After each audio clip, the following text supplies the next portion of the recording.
and welcome to That Talk with Tariro.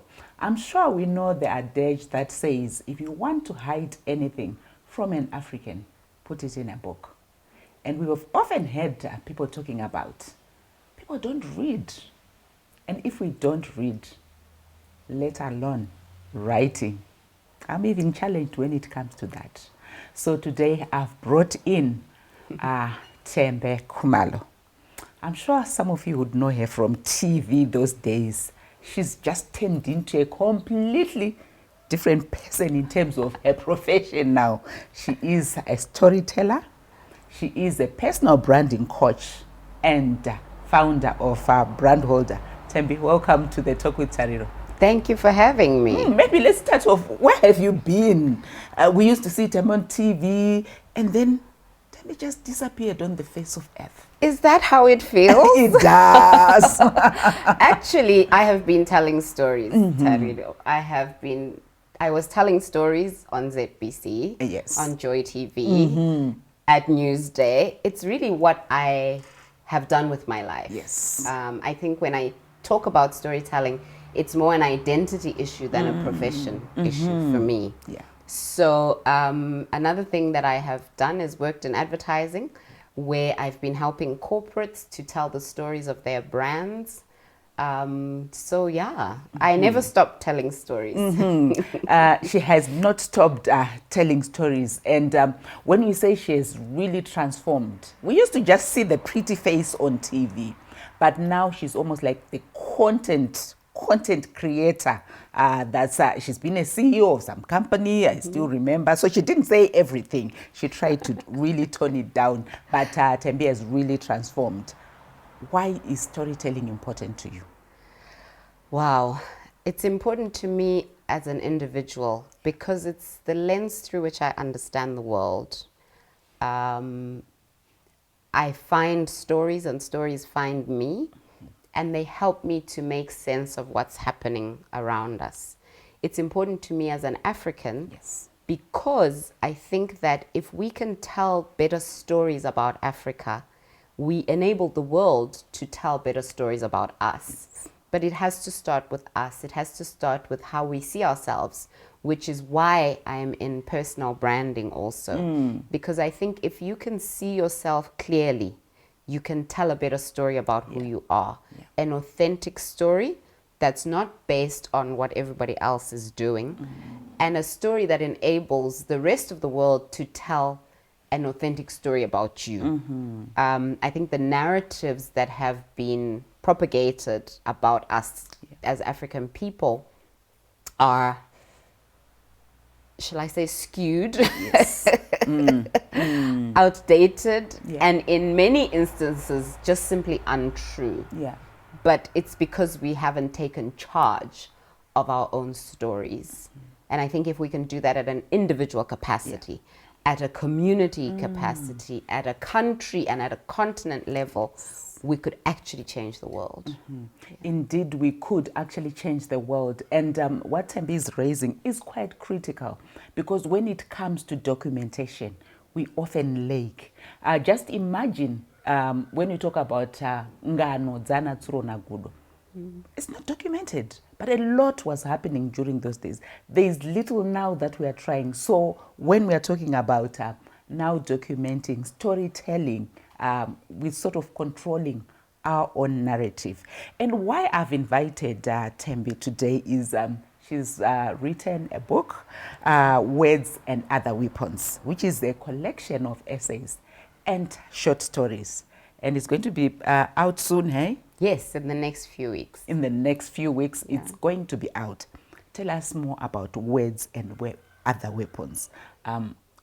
What motivated you to have that title? Well, I've always worked and played with words from when I was very young. Yes. In school, you know how they will give you, say, 5 essay topics, and you must choose one and write your essay. And I would do that in class. And then at home, I would take those topics and write the other 4 essays just for fun. Oh my God. You've always been a writer. Yes, because I just so enjoyed writing. And I always knew that there was a book or a few books in me. I didn't know when, I didn't know how, I didn't know what it would be about. But I took a year to focus on writing. Wow. I did the bare minimum for survival in terms of business and work. And I just tried to make writing a priority. And that is what came out, this collection. I'm still writing, as I've always done. I did start a novel. I did start a non-fiction book as well. So those two projects are still running parallel. But I thought it was important for me to put something out after that year that I gave myself, so that I could say, okay, this is what I did with that year. Because I didn't want to feel like, well, you took a year off and there's still no book, you know? Yeah, some of those stories are stories that I started 10 years ago. Because I'm always writing, I will capture a sentence here, a phrase there, and I'll park it. And I know that when I go back to it, it will trigger something, and an essay will come out, or a short story will come out. So that's really what happened. The title comes from an acknowledgement of how powerful words are. You know, words are the tools that we use for building. They are also the tools that we use for breaking down. So when you think about words in the life of a woman, in the life of a regular African, they are really critical tools, and they can be weapons. Yeah, indeed, words can be critical tools. They can also be weapons. Join us after this short break as we are going to now delve into some of those short stories and essays. What was she focusing on? What drove her to focus on that? I read one essay and it was quite personal, the loss of her dad. So we hear more from her. Join us after this short break.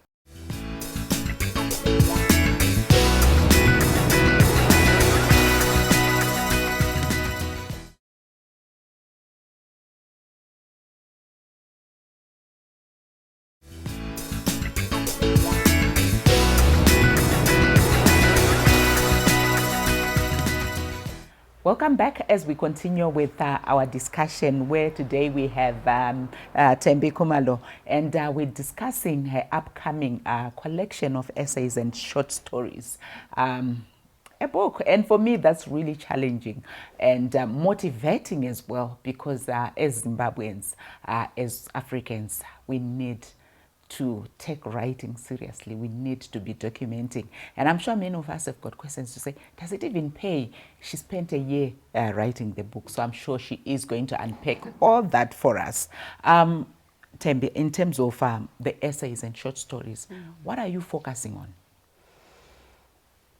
I would say it's a broad range of life experiences.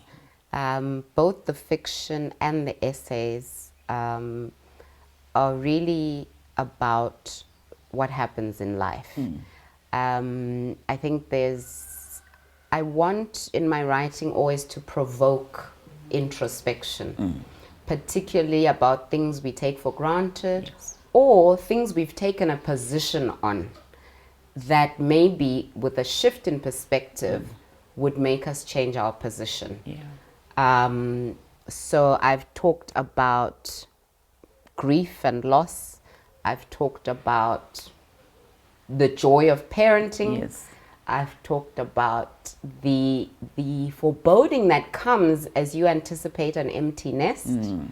I've talked about suicide, delaying parenting, self-harm, depression. It's like a whole panorama of life experiences. And seeing you writing some of your own personal experiences, I saw you wrote about the loss of your dad. You also wrote about the struggles your kids had when you had your divorce, you know, writing those, were you getting some form of healing out of it when you are now putting pen to paper in terms of what you have gone through as an individual? As I said earlier, I think writing for me is something I use to understand the world. So when something happens, I write, I journal. I've journaled since I was a little girl. Yeah. So from those journals is where that content came from. Okay. Where I'm saying this is an experience that seems very different. Losing my dad. Yeah.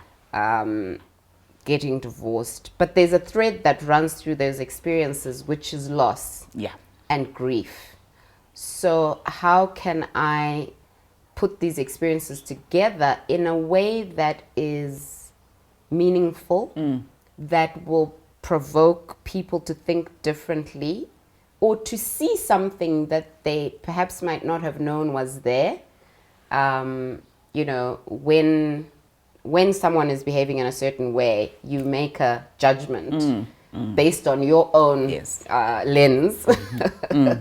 But maybe if I can help you to shift that lens and see it in a different way, you can both enjoy a better experience. Yeah.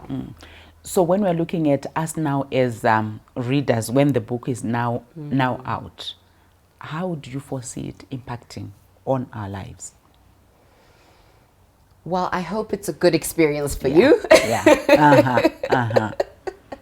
I hope that it makes you pause and reflect on your own life, on the lives of the people around you.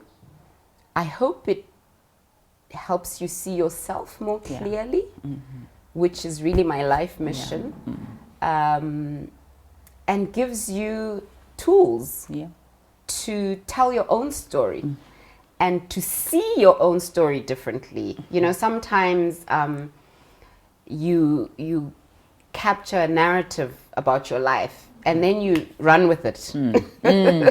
Yeah. And it doesn't always serve you, you know?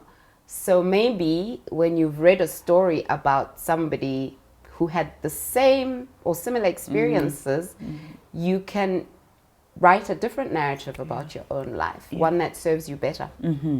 And some people might actually be wondering, Tembi, you said you took a whole year to write this book. And somebody will say, I need to survive. Where will I get the money from for me to have a day-to-day survival? And some will even ask to say, can I earn something out of it? Sure. When I say I took a year, I did the minimum amount of work that I needed to get an income to survive. So in terms of running the business, for example, I had hired an MD. So she was doing a lot of the admin work and the leading.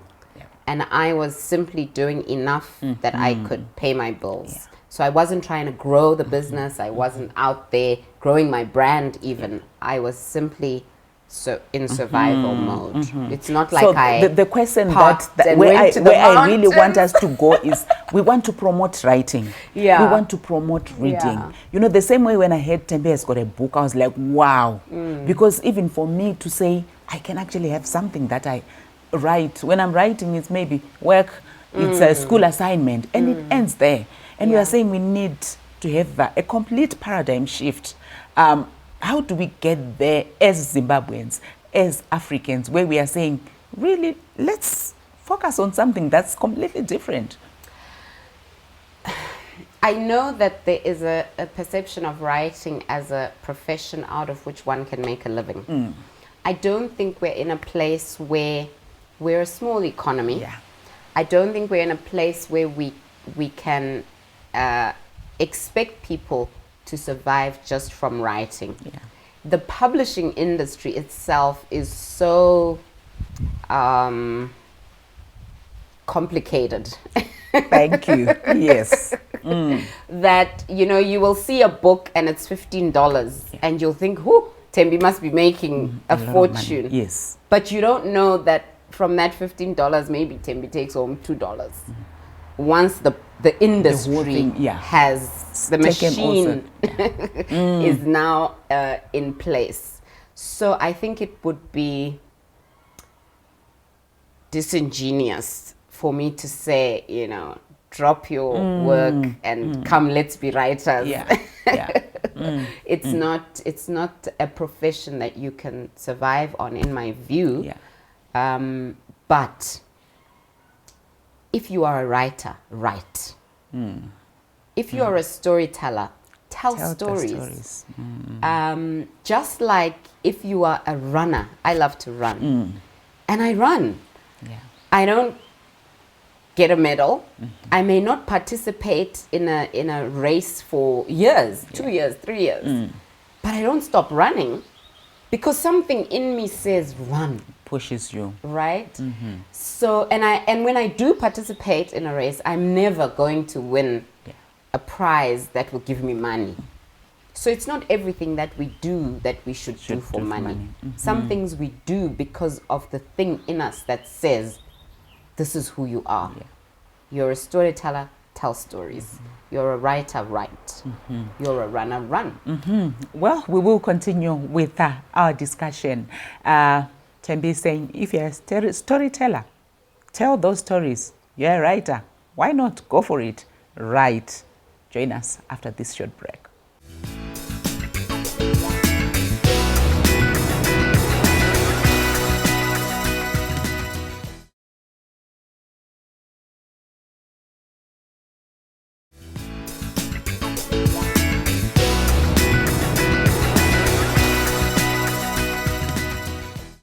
Welcome back. We continue with our discussion where we have Tembi Kumalo. And reason being, we're talking about Words and Other Weapons, her book, which is a collection of short stories and essays. And once we have her here, this I had not told her, but I'm catching it by surprise. Tembi is a personal branding coach, and she's a brand builder. It's her when we talk about brands. So it's important that we also get tips from her. Why is branding so important, Tembi? I attended one of your master class that you carried during COVID. Yes. You know, and I would say I grew a lot from that whole exercise. And I was just mesmerized saying, wow, this is somebody I went to school with. But look at the depth of the knowledge that she has in terms of building brands. And I would want Zimbabwe to briefly benefit from your world of knowledge in terms of branding. Why is branding important? Well, thank you for sharing that. I'm very glad to hear your testimonial. You know, a brand is a total experience of a product or a service or a person. So often when we think about branding, we think about logos, we think about maybe fashion, grooming and deportment, but it's not only that. It is the total experience. So when you're looking at a person, their brand involves their qualifications, their work experience, how they show up in the world at work and also outside work. And that total experience becomes what we use to build a reputation. And it's the same with companies. It's not just your logo, not just your advertising, but it's what happens when I call your helpline or even when I call your switchboard. How am I greeted? When I lodge a complaint, how's the response? All of those experiences come together to form a brand. And brands are the basis upon which people decide whether they will work with us or not. You know, a lot of what will happen in your life is based on how people view you. The person who marries you because of how they view you. The person who hires you for a job hires you because of how they view you. So if you are investing in your personal brand, you want to manage that view in a very conscious, very deliberate, very intentional way. And that's really what personal branding is about. It's about managing how you are viewed intentionally. I remember one of the exercises that you gave us, Tembe, was to look at what's on your profile picture. And, Yes. you know, your digital footprint, Yes. the things that we do on social media, that sometimes we actually don't even think of, but we do them on a day-to-day basis. But you are saying somebody who's going to interact with you, somebody who's going to hire you, they're going to hire you or view you in such a way because that's how you've portrayed Exactly. yourself. Could you unpack that? Because like now with social media, it has sort of disrupted the whole, you know, Yeah. way of us doing things. And then we've got this idea of now me being a brand. Yeah. And then sometimes I'm just somebody else there. I think that it comes back to what I said right at the beginning in terms of, are we spending enough time in reflection? We never. Because I think We never. if you introspect enough, you will start doing things more intentionally instead of just doing things because they're trendy, Yeah. they're fashionable, people are doing it. Yes. So you join in. And I think that's part of the challenge with social media, Yeah. is that we do things without being intentional. When you're posting something, what is your goal Yeah. with this post? Like, each post should have a reason. It doesn't have to be a very serious reason, like I'm looking for a job or a client, but it should have a reason that makes sense to you. So that tomorrow, when it creates consequences for you, Yeah. you can make sense of it to yourself, not Yeah. even to other people. Because your first customer is yourself. Yes, sir. And the most important story that you'll ever tell in your life is the story you tell yourself about yourself. Yeah. So when you're posting that thing, what's the story you're telling about yourself?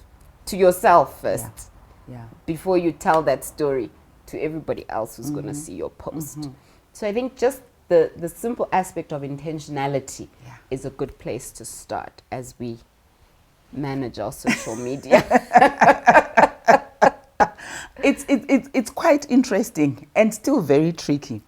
When we're having that masterclass, you know, I went on your Instagram. Yes, I went on your LinkedIn, yes, and it's just uniform. yes, And you can actually see who Tembi is.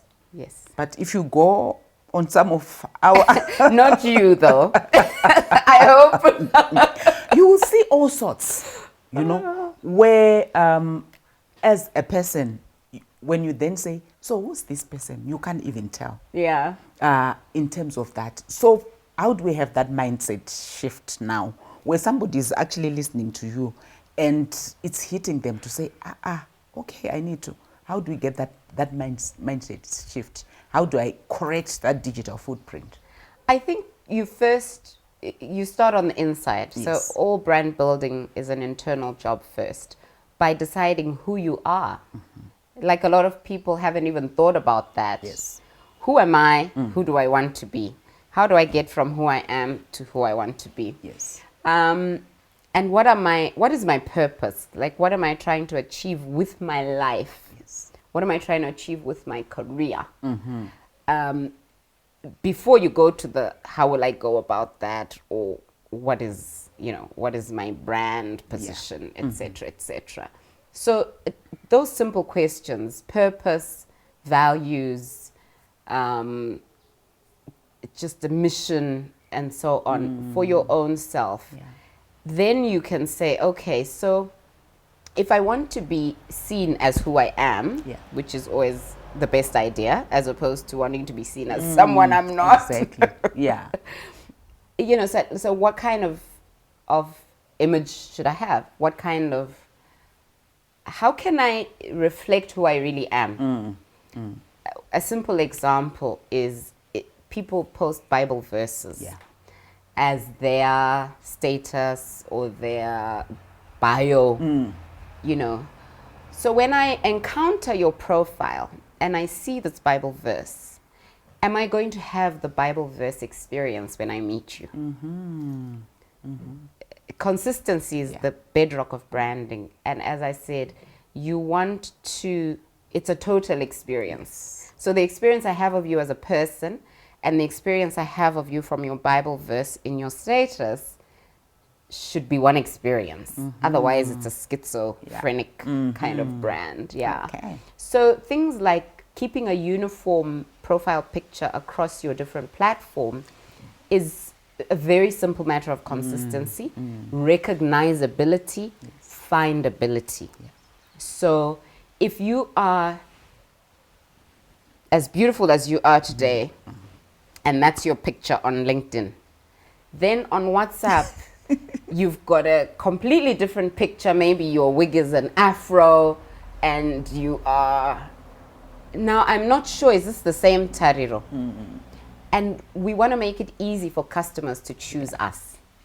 So if I have a uniformly recognizable image across my platforms, it's a no-brainer for a customer to say, oh, it's that Tembi. Yes, I recognize her picture from that other platform. Because the speed of decision-making, attention grabbing, life in general in the digital age is just so fast. There's no time for people to be, you know, examining, could this be the same Tariro? Am I going to get consistency? Indeed, I'm sure we've benefited one or two things. It was critical that we also get to hear that from Tembi. That's all we had for you on this program of The Talk with Tariro. Join us next week. Goodbye.